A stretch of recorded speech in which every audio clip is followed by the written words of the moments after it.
the bit that I'm going to do, these aren't solutions. Okay, what I'm going to show you now. These are just little suggestions or little ways that you might want to think about to sort of introduce students into the idea of fieldwork. Now, having worked in sort of field studies for coming into my 19th year now, we face a challenge. The Field Studies Council and field centres all across the UK, all field centres, face the same problem. Students will often travel a distance and they will go out to an area which they are not familiar with, and then we take them out into an area and expect them to understand the processes that are taking place in environments which are unfamiliar to them, but also in locations which are unfamiliar to them as well. So over the years we've got a variety of different things that we use just to try and get people to think and question about themselves and the areas which they are in. Hopefully some of you will have had an opportunity a minute ago to play a game of Top Trumps. Hands up, top trump players. Hands up if you were the winner. Congratulations. That is your first success of the day.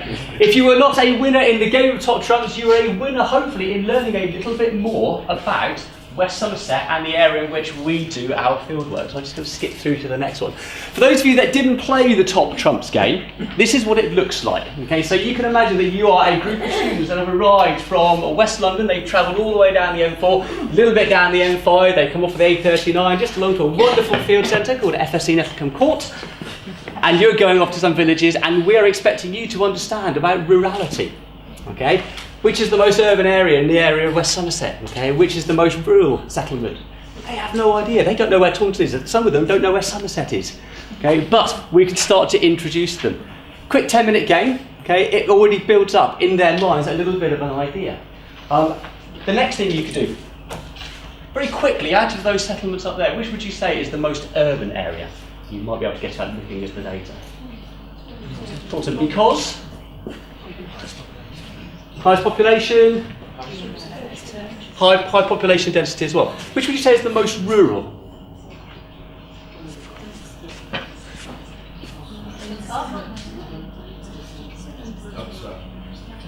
You're not allowed to answer, Dan. Okay. You might come up with 2 or 3, but what sort of things are you looking at when you're trying to work out which is the most rural?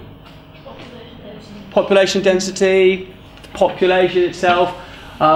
Maybe the mean age as well. Certainly West Somerset is very much a retirement area as well, like sort of the rurality of those bits. So you might sort of come up with areas such as Dunster, maybe Carhampton. Hands up if you've been to Carhampton before, anyone here? A few. I can only offer my sincerest apologies. It's normally a place where you go through. But just by looking at this, you have already begun to build up an idea in your head. And what we do with students is we actually play this game, and then you can then line them up. Okay, we want the most urban places on the left-hand side, the most rural places on the right-hand side, and they build up this nice sort of rural-urban continuum. And this is not having been to these areas before. Okay, now that actually starts a little bit of an engagement with the questioning process, because that actually can begin to get you thinking about a sampling strategy. If we are looking at rurality, which are the places that we want to go to in here? So it's really good at developing an understanding of locations and the environments, the application of it, but as I said as well, the sampling strategy. So you've got them lined up, A through to B. We're going to go to 4 different places today. Which ones would be good settlements for us to visit? Now, the example that is on there is obviously of a rural environment. It could be anything at all. There's no reason why you couldn't do this with river characteristics. You know, you could have on it widths and depths and flow rates, hydraulic radiuses, all sorts of exciting things like Manning's N. If you're doing A-level in the old days, you could do Manning's N, coefficient of roughness. Manning's N. And soils, could you imagine soils, Top Trumps? Did you know there's a programme on BBC 4 on Thursday about soils? I mean, that's got to be top viewing if you can't be here, okay? But you could sort of develop this for a whole range of different scenarios. This is the view. If I step out of my office and I turn right, that's my view. Absolutely beautiful. So we take our students out into these wonderful, inspiring environments, and we say, right, student-centred learning, you're going to develop an inquiry. What shall we study? Flipping heck, it's quite big, isn't it, out there? I don't know how many of you have stood outside in the real world. It goes on for an awful long way. It really does go on for an awful long way. And yet we expect them to come up with these questions. The inquiry process, amazing idea, but it's difficult starting at the very beginning if you're a student who has been doing geography sort of as a professional, if you like. So GCSE student, they've chosen to do it. We expect them to know a lot about it. So how can we actually make this something that they can relate to? Now, this is not my idea as such. This is something I've sort of stolen and developed from a PGCE student that did a teacher-to-teacher session last year. And this was for Key Stage 2 students. So this was trying to help students do field sketches. What she did with her students is she would take them outside and she would just give them a little laminated grid. Okay? Lots of different squares on it, give them a blank piece of paper with lots of different squares on it. And the idea was that that would just help them to draw their landscape. Because obviously the first thing that you get from students say, we're going to do a field sketch, but I can't draw. Okay? And this is designed to help them. But I then thought, well, actually, you could use something like this with older students. Because actually something is going on in each of those different squares. Okay. Each of those different squares has got a process that is taking place. And if you actually start to think of, well, what are we going to investigate? Okay, let's do a hydrology investigation. If you look at those squares, you can think probably of a hydrological process that is taking place in, if not all of those squares, an awful lot of them. And then you can start to populate it with all of these different things that go on. And then once you take away the landscape and you start looking at the processes that are behind it, the natural world is still very, very complicated, but it hopefully becomes just a little less confusing. And then what you can do is, we're starting to think about investigating the environment, you can then begin to think, well, what are the bits that we can investigate? Shall we investigate all of that? Or shall we just choose an element? Okay, shall we do something on through flow? Okay, shall we look at interception? Okay, if we're going to do interception, what contrasting environments for interception have we got in these different areas? How might we go about investigating that? So again, it's taking the big environment, breaking it down to smaller questions, but actually getting the students to think about it. As Rob said, we've been dealing a lot with sort of task-led fieldwork. Okay, students arrive, we're going to the river, you're going to measure the width and the depth and the flow rate. Why are we doing that? It doesn't matter why. Okay, you are going to measure the width and the depth and the flow rate, and that's how you're going to do it. Do it really well though, because your GCSE grade counts on this. Okay, why are we doing it again? Stop talking, just measure the width. Okay, and off we go all the way down through the river. Okay, but students are, they are excited, they are interested by the natural environment. We need to try and find a way of getting them engaged in it. Observation skills. Quite often, as I said before, we have students arrive on the first day and we have to go out and we have to engage them in these environments. Students aren't always very good at looking at the world around them. Teachers aren't always very good at looking at the world around them. I do one of these with PGCE students. They're really not very good at looking around the world around them. And some of them are here that have done these next bits. Okay. So there's a few little different things that I sort of have used in the past. So verbal field sketches. I'm going to introduce you to my friend. He used to be copyrighted, but I've become far less precious about annoying geography parrots now, so I will share him with all of you. And finally, breaking news. Verbal field sketches. You can do this really at any point during it, during an exercise. I tend to do this with groups as I walk from the field centre down to one of our sort of common sites that we use on the first day, another little meandering site. So it's about sort of a 10-minute walk down, and what we do is we get people to pair up. Okay, so they will stand facing each other. I use Mark and my dummy, so I will stand talking to Mark. Mark will be my partner. Person A describes the environment to person B, so Mark will be person A and he will describe the environment to me, and then you mark them according to an agreed mark scheme. Now we just use something very simple, so level 0, 1, 2 and 3. Level 0, this person can barely string a coherent sentence together. Okay. Level 1, this person is able to describe basically the environment around them. Level 2, they are describing the environment, but they're using appropriate geographical vocabulary. So they are actually using the words that we would hope a geographer would use. And then the third level, level 3, is students are actually beginning to use language that is geographically appropriate, but also thinking about the bigger picture. Okay, so there is an awareness of the wider landscape in which their fieldwork sits. But there is a twist to it. Okay? So Mark is doing the verbal field sketch to me, but he is doing the field sketch of the environment which he has just walked through, and he cannot see it anymore. Okay? So he's no longer looking at it. So normally when you're describing this to it, Mark would be feverishly looking over my shoulder, trying to guess all of the different things that he has to describe, but it's too late. Okay, because it's gone past him. Okay, and that is quite good at just opening to people's eyes to the fact that actually geography isn't about A and B. Okay, geography is about the spaces in between the places. Okay, it's what is happening in between the two. That is copyrighted. I found that, I fell on that one about a year ago. Spaces between the places in Fieldwork. I love that. And it's just getting them to sort of lift their heads up and think, actually, you know, we are measuring the width and the depth, but what's happening on the sides of the valleys around me here?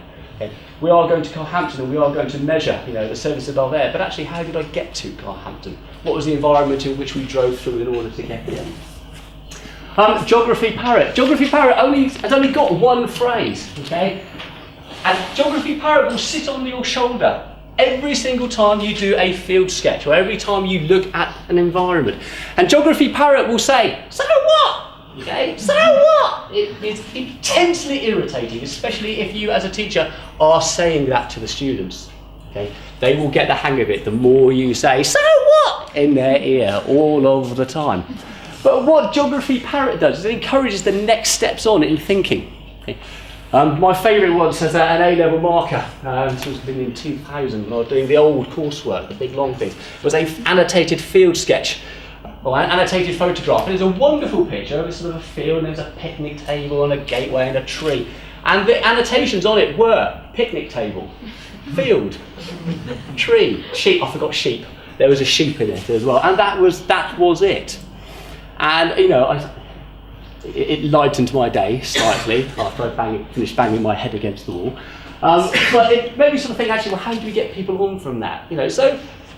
There is a gate, okay? Great, so what? Okay, what is the point that there is a gate in the field? Well, obviously there's access in and out of it, okay? So what? Okay, so there's access, well that's where the tractor will come in and out. So what? Well, there might be compaction of the soil. So what?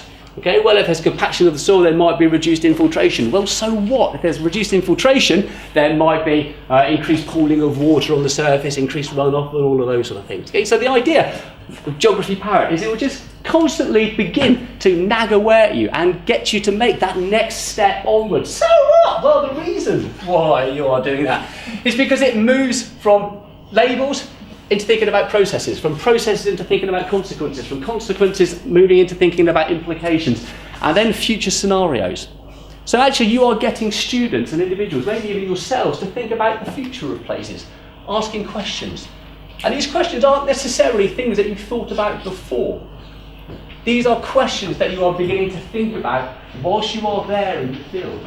So if you haven't had the opportunity to do the big build-up before this moment, it doesn't mean that you've lost this opportunity. You can still do this kind of critical thinking and forward thinking whilst you are there on site. Okay, in situ thinking is massively important with fieldwork, because that is the point where you actually really begin to question whether your textbook is right. Okay, whether what your teacher told you is right. Okay, because it might not be. And those are the interesting things, okay, the bits that don't quite fit the norm. Breaking news, okay, again it's a similar sort of thing. You can imagine a group of students in an environment which they have never been to before. It's massive, there is loads and loads going on, so they've got to try and break it down and think about what is happening in those areas. It could be done either as a preparation, okay, so it could be done in the classroom, okay, it could be done with a textbook, it could be done with a little bit of internet research, or you can do it down in the field.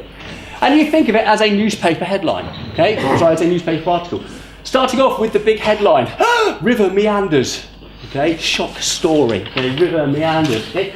But then underneath it, the first sort of paragraph is you have that little bit of greater thinking, okay, that beginning of enticement into what it is that you are investigating. It's the bit that makes you perhaps read to the next section in your newspaper article. You then start to get a little bit more analytical, okay? So once you've got that first paragraph, you might start getting bits of numbers in there, okay? What sort of things might be causing rivers to meander? What is it about this area? Is it the geology? Is it the land use that's causing it? Is there human management that is causing it? You have the analysis, and then finally, of course, you might not agree with what has been written. okay, in a newspaper article, and you have your right to reply. Dear editor, I think that your meandering river story was absolute balderdash, okay? The reason why it meanders there is not because of these different things that you highlighted, it's because of this, okay? And that letter to the editor is likely to come from the fieldwork, okay? It's only once you have gone into the field and you have started to do the work can you actually realise the failings in some of the things, some of the theory that you may have been using before. And that's not bad. Okay, that is not bad. That is great. That is inquiry. That's why we do it. We wouldn't go out and start investigating things. We wouldn't be using all sorts of technology. We wouldn't be curing cancers and things like that if we already knew the answer. It's because we don't know the answer that we go out and we do these investigations. So, questions generated through observations. Okay, it's part of the whole inquiry process. Okay, it's not just going out in the field and doing the things because we've been told to by the examples. Ideally, you want to do it before because you want students to engage in the whole process. Okay, but if for whatever reason you don't have that opportunity, you haven't missed out. Okay, you can still get students into the whole questioning bit, and what Andrew is going to sort of lead on to now is actually how questioning can be developed as sort of a subsequence of fieldwork investigations.